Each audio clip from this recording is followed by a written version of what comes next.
everyone, it's Sean, and I'm back with another case review. This time I'm reviewing the Raidmax Alpha Prime. If you remember, my last case review was the original Alpha, but this version has a couple changes that we'll go through in the video. As always, thanks to Raidmax for supplying the case for me to review, and you can of course find a link to the case in the description, given that the case is available to purchase at the time this video is uploaded. But yeah, with that out of the way, let's get into the review itself. To start off, we'll be taking a look at the packaging the case shipped in. As you can see, it's covered in plastic wrapping, and you'll need a knife to rip through it since it was almost impossible for me to do by hand. After you get the plastic off, you then have the box itself. This is what the front of the box looks like. It shows a picture of the LEDs in action, it has the name of the case, and it also shows 3 different features the case has.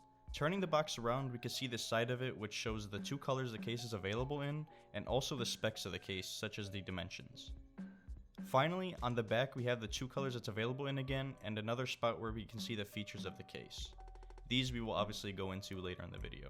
Let's move on to the actual case. Once you take the case out, there will be 2 pieces of styrofoam attached to it, as well as some more plastic wrapping.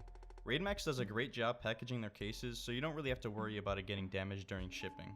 With all the protective stuff off, we can finally see the case. In my opinion, this is the best version of the Alpha.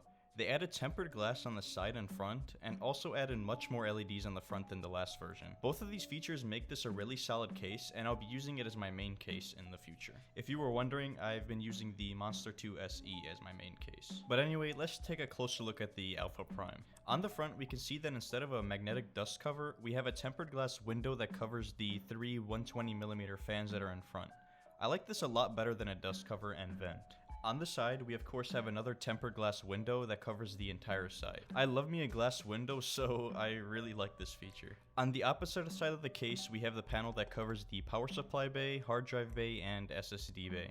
It's just your standard cover, so it's not too exciting. Finally, on the back we have the standard spots for different things such as the I/O shield, a 120mm fan slot, and 7 expansion slots. I usually only use 2 of the expansion slots for the RX 480 and the rest go unused, but it's good that there's plenty of slots for extra things. Before I forget, the front panel also has the 2 USB 3.0 ports and the headphone jack, which is on the bottom, and the microphone jack, which is on the top. The opposite side has the power and reset switch and the power and HDD LED. With the different sides out of the way, let's take a look at the insides of the case. Let's start out by taking a look at the front of the case. After you remove the glass cover, you have access to the fans. Around the ring of the fans is where you'll find the LEDs. Like I said before, this case has quite a bit more LEDs than the original Alpha had. If you need to get a closer look at the things in front or clean the fans, you can pop off the white panel as you can see here. And on this white panel is a CD drive bay which pops out if you need to fit in a CD drive. I don't use it, so it won't be shown in the final build. Next up is the side of the case that houses the motherboard. There is a lot of space in here since it is an ATX case, so you don't have to worry about fitting extra fans or CPU coolers. And speaking of CPU coolers, the top of the case can house a 360mm radiator, while the front can handle a 260mm radiator. So looking at that, there's plenty of space for extra fans and radiators. Taking a look at the other side, we can see that the spot for the power supply is small, just like the last iteration of the case.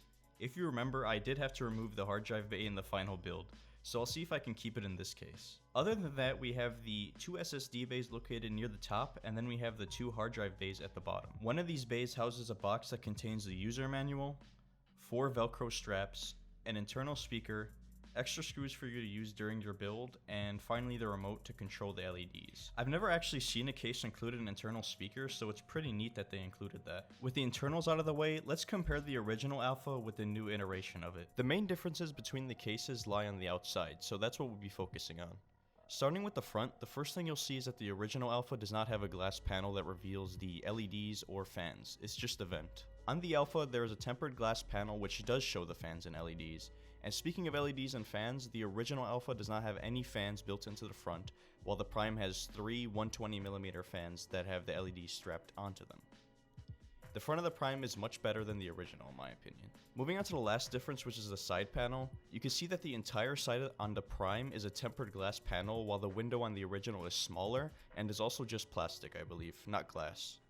This is also another change that I really like on the Prime. The tempered glass makes it feel very sturdy and of high quality. I'd also like to compare the dimensions of each case for the people that are curious. The length of the original Alpha is 17.7 inches, the width is 8.3 inches, and the height is 18.3 inches.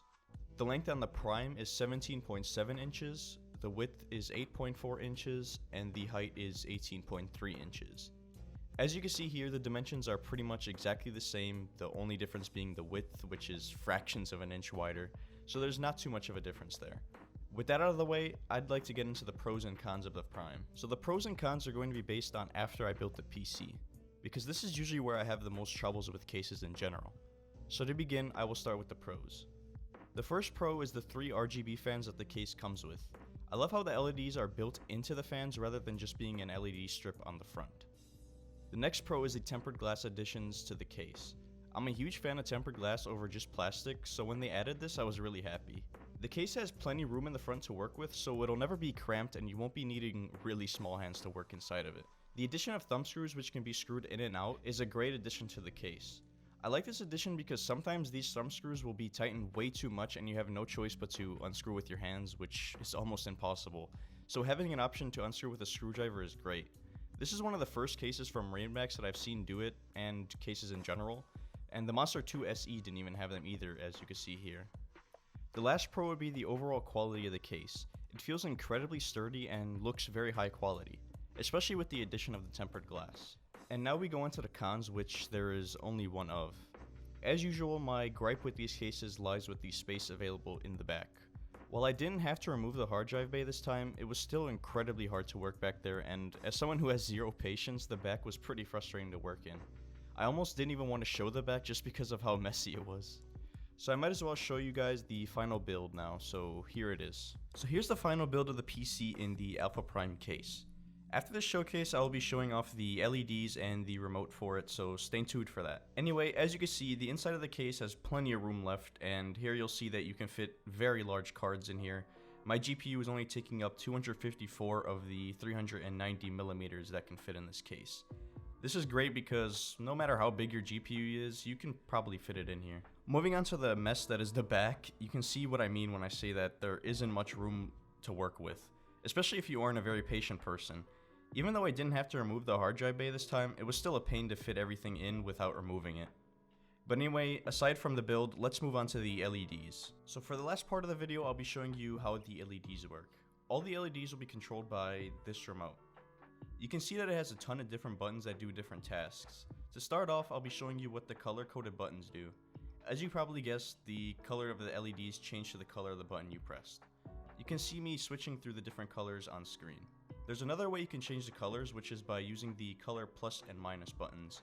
These allow you to choose colors that aren't available in the color button section, such as purple. On the opposite side of these buttons, we have the brightness buttons, which, as you'd imagine, adjust the brightness of the LEDs. On the screen, you can see me turning the brightness up and down.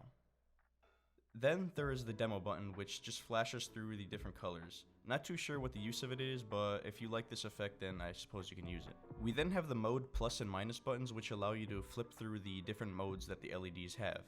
On screen you can see what the different ones are. Some of these would include a breathing effect, a fading effect, and a flashing effect, which is similar to the demo button. My personal favorite is the fade effect, which smoothly transitions through every color. The next button is the speed plus and minus buttons, which let you change the speed in which the LEDs go at. On screen you can see me increasing the speed and decreasing the speed. Finally, we have the power button. You can probably imagine what this does. That's pretty much all there is to the remote, and that ends the review and showcase of this chassis. I really hope you guys enjoyed this review. I spent a lot more time editing this than any of the others, so hopefully it came out good. Just let me know what you think in the comments. In the future, I hope to get a better camera to remove some of the grain that you can see in the darker conditions, but for now, this is all I have to offer. Once again, I'd like to give a big thanks to Raidmax for supplying this case. They always hook me up, and I'm happy to be able to do videos for them. And as I said before, the link to the case is in the description. Thank you guys again for watching, and I'll see you in the next one.